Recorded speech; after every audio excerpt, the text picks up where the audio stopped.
அனைவருக்கும் வணக்கம். இந்த ஒரு பதிவுல பார்த்தீங்கன்னா, இன்னைக்கு நம்மளுடைய தமிழக வெற்றி கழக ஆட்சியையும், விஜய் அவர்களையும் வந்து ரொம்ப மோசமா சித்தரிச்சு, தப்பு தப்பா வந்து இன்னைக்கு பதிவுல சொல்லிக்கிட்டு இருக்கிற மாரிதாஸ் அப்படின்ற பூரிதாஸ் சங்கி அவர்களுக்கு ஒரு பதிலடி குடுப்போம் அப்படின்றது நெறைய பேர் கமெண்ட்ல கேட்டுட்டே இருக்கீங்க.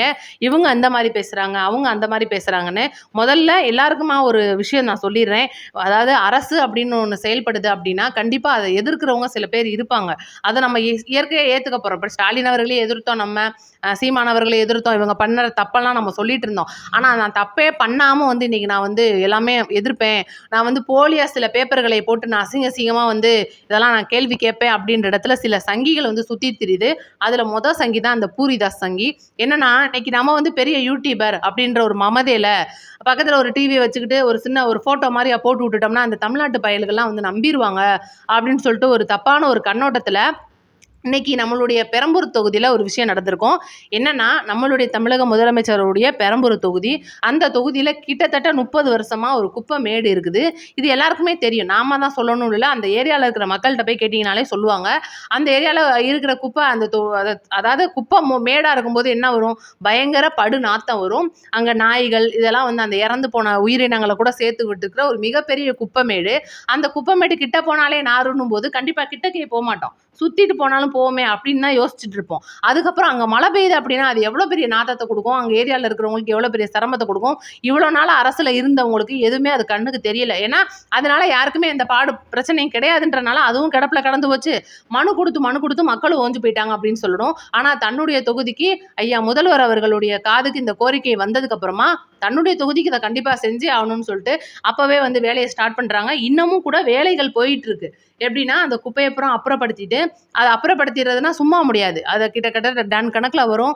அதை எடுத்து கொண்டுட்டு போய் எங்கே சேர்க்கணுமோ அவங்க சேர்த்து அந்த இடத்த கிளியர் பண்ணும்போது அது வந்து ஒரு பாதையாக மாறுது. அப்போ கிட்டத்தட்ட இப்படி சுற்றி போயிட்டு இருந்தவங்களுக்கு நேர் போகும்போது, அதாவது காதை சுற்றி வந்து நம்ம மூக்கை தொடுறதுக்கும் நேராக போய் தொடுறதுக்கும் நிறைய வித்தியாசம் இருக்குது. ஆனால் அந்த கூமுட்டைகளுக்கு அது தெரிய மாட்டேங்குது. அதாவது ஆல்ரெடி அது பாதையா இருந்ததுல தான் சில சமூக விரோதிகள் குப்பையை போட்டு ஆக்கிரமிப்பு பண்ணுவோம்னு நினைச்சுக்கிட்டு இருந்த ஒரு இடத்த இன்னைக்கு மீட்டெடுத்து மக்களுக்கு வந்து நடபாதையா உருவாக்கி கொடுத்துருக்காரு நம்மளுடைய முதல்வர். இவதான் சிம்பிள் மேட்ரு.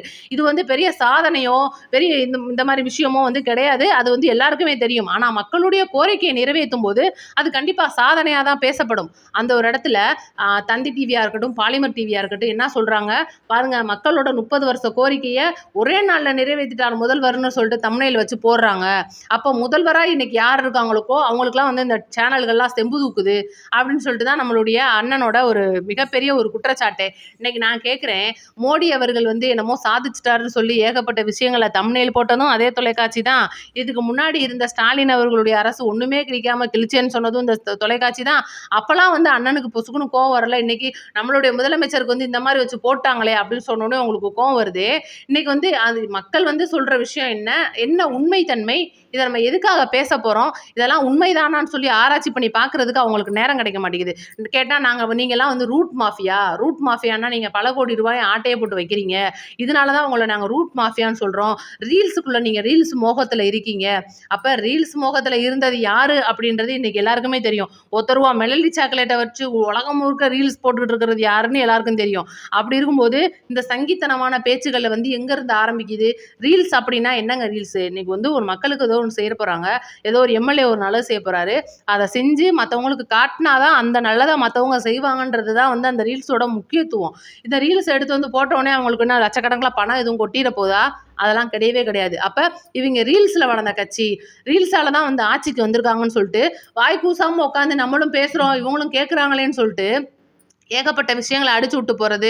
இன்னைக்கு ஸ்டாலின் அவர்கள் ஆட்சியில் நடக்காத விஷயம் அந்த மதுபான பிரச்சனை, கிட்டத்தட்ட வந்து போதைப் பொருள் ஒழிப்பு, சிங்கப்பெண் அதிரடிப்படி, இதெல்லாம் பற்றி பேசுறதுக்கு எவனுக்குமே துப்பு கிடையாது. அதுதான் வந்து இன்னைக்கு போயிட்டு இருக்கு.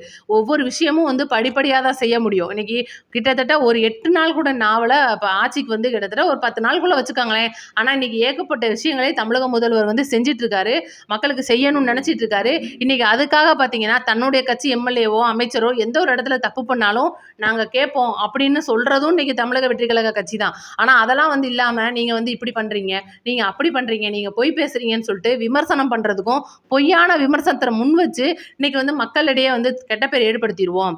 அப்ப இன்னைக்கு விஜய் அவர்கள் வந்து இந்த மாதிரி தான் பண்றாரு, தமிழக மக்களை வஞ்சிக்கிறாரு, ஜாதி அரசியலை நம்ம உள்ள பூத்திடுவோம், காவி சாயத்தை நம்ம பூசிடுவோம்னு சொல்லிட்டு ஏகப்பட்ட விஷயங்களை இன்னைக்கு நம்மளுடைய விஜய் அவர்கள் மேல அந்த விமர்சனம் வைக்கும்போது இது அவங்களுக்கே வந்து ரிவர்ஸ்ல திரும்பி பேக் ஃபயர் ஆகுது அப்படின்றது தான் உண்மை. இப்ப இந்த ஒரு விஷயம் மட்டும்தான் இன்னைக்கு மாரிதாஸ் மட்டும்தான் வந்து பிரச்சனையா அப்படின்னு கேட்டீங்கன்னா கிடையவே கிடையாது. இதுக்கு முன்னாடி சவுக்கு சங்கர் பிரச்சனைலாம் கூட நிறைய இருக்கு, நீங்க பார்த்திருப்பீங்க. ஸ்டாலின் அவர்களை எதிர்த்தாரு, போதைப் பொருள் விஷயத்தை வெளியில கொண்டு வந்தாரு. ஏன்னா போதைப் பொருள் விஷயம் இன்னைக்கு உதயநிதி ஸ்டாலின் அவர்கள் வரைக்கும் தொடர்பு இருக்கு. அதனாலதான் வந்து சவுக்கு சங்கரை உள்ள தூக்கி வச்சு குண்டாசெல்லாம் போட்டாங்கன்றது எல்லாருக்குமே தெரிஞ்ச ஒரு விஷயம். அந்த மாதிரி இருக்கும்போது இன்னைக்கு அவங்களுக்கு வந்து குண்டாசை ரத்து பண்ணியிருக்காங்க. வெளியில வரப்போறாரு. வெளியில வந்ததுக்கப்புறம் அவர் எடுத்த ஒட்டுமொத்த ஃபைல்ஸையும் இன்னைக்கு நம்மளுடைய முதலமைச்சர் கையில கொடுக்க போறாரு. அப்ப அதுக்கான ஒரு ஸ்டெப் எடுக்க போறாங்க. இந்த விஷயங்கள் பூராமே யூடியூபர்ஸ் மூலியமா தான் இன்னைக்கு வெளியில வருது. ஏன்னா இன்னைக்கு செய்தி சேனலோட வேலை என்ன, வெளிப்படையா வந்து செய்தியை சொல்லுவாங்க. மிஞ்சி மிஞ்சி போனா இந்த News7 தமிழ் தொலைக்காட்சி நீங்களாம் பார்த்திருப்பீங்க. இப்ப சமீப காலமா பார்த்தீங்கன்னா அவங்க அதிகமா அதிரடியா நடந்துக்கிற வேலையெல்லாம் பார்க்கலாம். அதாவது 24x7 அந்த சேனல் ஆரஞ்சு கலர்ல உருண்டையா இருக்கும். அந்த சேனல் நான் நிறைய இடத்துல பேசியிருக்கேன். கனிம வளை கொள்ளை அப்படின்ற பழனியாண்டி எம்எல்ஏ பண்ற விஷயத்த வெளிக்கொண்டு வந்தவங்க இந்த சேனல் தான். அதனால தான் பார்த்தீங்கன்னா அந்த நிருபரை கூட தாக்கியிருப்பாங்க. அதெல்லாம் கூட பயங்கர வைரலா போயிட்டு இருந்துச்சு. அப்ப நான் என்ன கேட்குறேன், இன்னைக்கு பழனியாண்டி எம்எல்ஏ கிட்டத்தட்ட பூமியை நோண்டிட்டாப்ல. 100 அடிக்கு கீழே போயிருச்சு அந்த உருண்டை, அந்த ஓட்டை. அப்ப 100 அடி தோன்றதுக்கு அப்புறம் தான் அண்ணனுக்கு அந்த விஷயம் தெரிஞ்சு நீங்க வெளிப்படையா போடுறீங்களா? அப்ப 100 அடி தோன்ற வரைக்கும் உங்களுக்கு கமிஷன் போச்சா? இப்பதான் கமிஷனை நிப்பாட்டினதுக்கு அப்புறம் நீங்க நியூஸ் கொடுக்குறீங்களா? இது எல்லாரும் கேட்ட கேள்வி, நம்ம மட்டும் கேட்கல. அதே போல பாத்தீங்கன்னா இன்னைக்கு பெங்களூர் தமிழக எல்லையில 2 காவல்துறையினர் வந்து பணியில இருக்கிறாங்க. அவங்க பணியில இருக்கும்போது பாத்தீங்கன்னா அவங்க வந்து ஏதோ லஞ்சம் வாங்குறாங்கன்னு சொல்லிட்டு நேரடியாவே கேமரா எடுத்துட்டு போயிட்டாங்க. அதுக்கு காவல்துறையினர் செவி சாய்க்கல. இதை நம்மளும் வந்து குற்றமா சொல்லியிருந்தோம். அப்ப நேத்து பாத்தீங்கன்னா ஒரு அதிசயமா வந்து திடீர்னு ஒரு ரேஷன் கடைக்குள்ள புகுந்து ரேஷன் கடையில் இருக்கிறவங்க வந்து அரிசி ஆட்டையை போட்டு போகிறாங்க. அரிசி பார்த்தீங்கன்னா வட மாநிலத்துக்கு கடத்திட்டு இருக்கு. இந்த ஒரு விஷயம் தமிழ்நாட்டில் இருக்கிற கடைக்கோடி மக்களுக்கு கூட தெரியும். நம்மளுடைய தமிழ்நாட்டு அரிசியை ஆந்திராவுக்கும் கர்நாடகாவுக்கும் ஏற்றுமதி பண்ணுறாங்களே, நம்மளுடைய சொத்தெல்லாம் இப்படி போகுதுன்னு சொல்லிட்டு எல்லாருக்குமே தெரியும். இன்னைக்கு வந்து ஒரு அரசு அதிகாரி வந்து ஒரு வண்டியை ஆன் பண்ணி கிட்டத்தட்ட லிட்டர் கணக்கில் டீசல் போயிட்டு இருக்கும்போது ஒருத்தர் வந்து பார்த்தீங்கன்னா டக்குன்னு போய் பார்த்துருப்பாப்புல. இந்த விஷயம்லாம் பார்த்தீங்கன்னா இன்னைக்கு கடைக்கோடியில் இருக்கிற பாமர மக்கள் கூட அதை கேட்கணும். இன்னைக்கு வந்து மக்களுடைய வரிப்பணம் வேஸ்ட் ஆகக்கூடாதுன்னு அவர் கேட்குற கேள்வி இது வந்து நார்மலான கேள்வி. இன்னைக்கு நம்மளும் கேட்கலாம், நீங்களும் கேட்கலாம், எல்லாருமே கேட்கலாம். ஆனா பத்திரிக்கையாளர் வந்து இன்னைக்கு ரேஷன் கடையில ஒரு அரிசி திருடு போகுது தெரியுதுன்னா இதுக்கு முன்னாடி திருடு போறது உங்களுக்கு தெரியலையா? இன்னைக்கு இதுக்கு முன்னாடி வந்து இதுக்கு ஆட்சியில இருந்தவங்கள்ட்ட உங்களுக்கு சொல்றதுக்கு துப்பு இல்லையா? அப்ப இதுக்கு முன்னாடிலாம் உங்களுக்கு கமிஷன் வந்துகிட்டு இருந்துச்சு, இப்ப நின்றுச்சுனோடனே நீங்க கேள்வி கேட்குறீங்களா? அப்போ உங்க மூலியமா தானே நீங்க எல்லா விஷயமும் வெளியில தெரிய வருது. அப்ப இவ்வளவு நாளா நீங்க மறைச்சிட்டு இன்னைக்கு மட்டும் சொல்றதுக்கு காரணம் என்ன? இன்னைக்கு ஒரு வீட்டுக்கு போறீங்க, ஒரு வீட்டில் வந்து ஒரு ஏழை குழந்தை இருக்கு. அந்த குழந்தை வந்து ரொம்பவே கஷ்டப்படுது. ஆனா பார்த்தீங்கன்னா அந்த ஏழை குழந்தைக்கு அதிகமான ஒரு திறன் இருக்கு. ரொம்ப நல்லா கராத்தே விளையாடுது, நல்லா செஸ் விளையாடுது, நல்ல படிப்பாளி பொண்ணா இருக்கு. அந்த குழந்தை ரொம்ப ஏழை குழந்தையா இருக்கு. அந்த குழந்தையால அவங்க வீட்டில் அப்பா இல்லை, அம்மா மட்டும் தான் சம்பாதிக்கிறாங்க. ரொம்ப கஷ்டப்படுற குடும்பமா இருக்குன்னு சொல்லிட்டு ஒவ்வொரு ஏரியாவில் இருக்கிற ஒவ்வொரு வீடா எடுத்து இன்னைக்கு நீங்க வந்து டிவியில காட்டுறீங்க. உண்மையிலே அவங்களுக்குலாம் உதவி கிடைக்கணும், தமிழக அரசு உதவி பண்ணணும்னு நம்மளும் சொல்லியிருக்கோம். ஆனா ஏன் ஸ்டாலின் அரசு இருக்கும்போது இதெல்லாம் நீங்க செய்யல? ஏன் எடப்பாடி அரசு இருக்கும்போது நீங்க எல்லாம் செய்யல?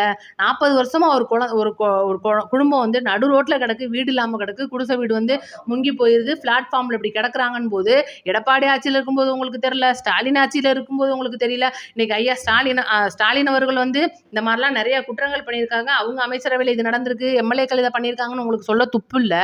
ஆனா இன்னைக்கு விஜய் அவர்கள் ஆட்சிக்கு வந்ததுக்கு அப்புறமும் அண்ணே உங்களுக்கு இதை பண்ணுங்கண்ணே, அண்ணே அவங்களுக்கு அதை பண்ணுங்கண்ணே அப்படின்னா ஏகப்பட்ட விஷயங்கள் வந்து இன்னைக்கு சொல்றீங்க. கண்டிப்பா அதெல்லாம் செய்யதான் போறாரு. அதுக்காக நம்ம குத்தம்லாம் சொல்ல வரல. ஏன் இன்னைக்கு களை எடுக்க தொடங்கணும்? நீங்க இதுக்கு முன்னாடி கேமரா வந்து லென்ஸை மூடி பொத்தி வச்சுக்கிட்டீங்களா? இன்னைக்கு வந்து நேத்து கூட பாத்தீங்கன்னா தலைமை செயலகத்தில் ஒரு பரபரப்பா ஒரு விஷயம் நடந்திருக்கும். ஒரு பொண்ணு வந்து பொண்ணுன்னு சொல்ல முடியாது, பொம்பளைன்னு கூட சொல்லலாம். அந்த அளவுக்கு கேவலமான செயல் தான் நடந்திருக்கு. அவங்க வீட்டுக்காரர் வந்து ஒரு ஜிம் வச்சிருக்கிறாப்புல. அவங்க ஜிம்முக்குள்ள ஏதோ வந்து விஷயம் தப்பா நடந்திருக்குன்றது ஏதோ தெரிய வந்திருக்கு. விசாரணைக்கு காவல்துறையினர் அழைச்சிட்டு போறாங்க. ஜிம் அப்படின்னா அதில் கண்டிப்பாக சிசிடிவி இருக்கும், எல்லாருக்குமே தெரியும்.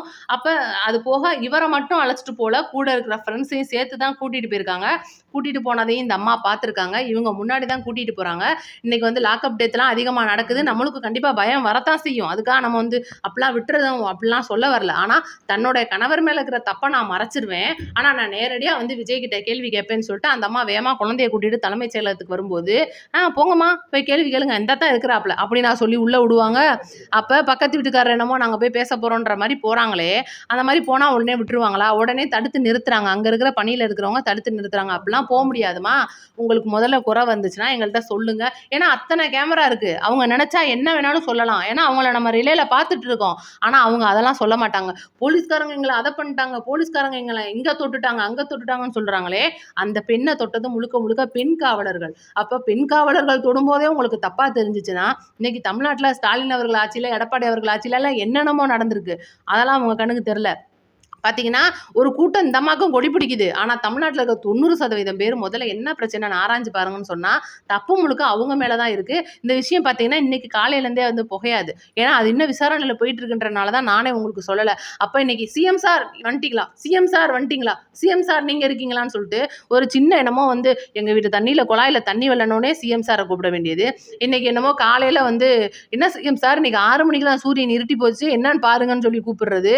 இந்த மாரிலாம் காமெடி பண்ணிட்டு இருந்தாங்கன்னா, அவர் வந்து என்னதான் பண்ணுவாரு? இதெல்லாம் வந்து மக்கள் தான் கண்டிப்பா யோசிக்கணும். இத வந்து இந்த நியூஸ்காரங்க நம்ம வந்து ஒரு நியூஸ போட்டு இன்னைக்கு வைரல் ஆக்கி விட்டுருவோம். ஐயோ! இந்த குழந்தை இப்படி அழுகுதே! ஐயா! இவங்களுக்கு ஏதாவது ஒண்ணு பண்ணுங்கன்னு சொல்லிட்டு நம்மளோட சேனல்ல போட்டா நம்மளுக்கு வியூஸ் கிடைச்சிரும்னு சொல்லிட்டு, ஒட்டுமொத்த மக்களையும் இன்னைக்கு நீங்க வந்து ஒரு எப்படி சொல்றது? அ அனுதாப அலை அனுதாப ஓட்டுன்னு சொல்லுவாங்கல்ல, அந்த மாரி அனுதாப பார்வையாளர்கள பெற்றுக்கிட்டு இருக்கிற இந்த செய்தி சேனல்ஸ் எல்லாம் வந்து, இதெல்லாம் நம்ம என்னத்த சொல்றதுன்னு தெரியல.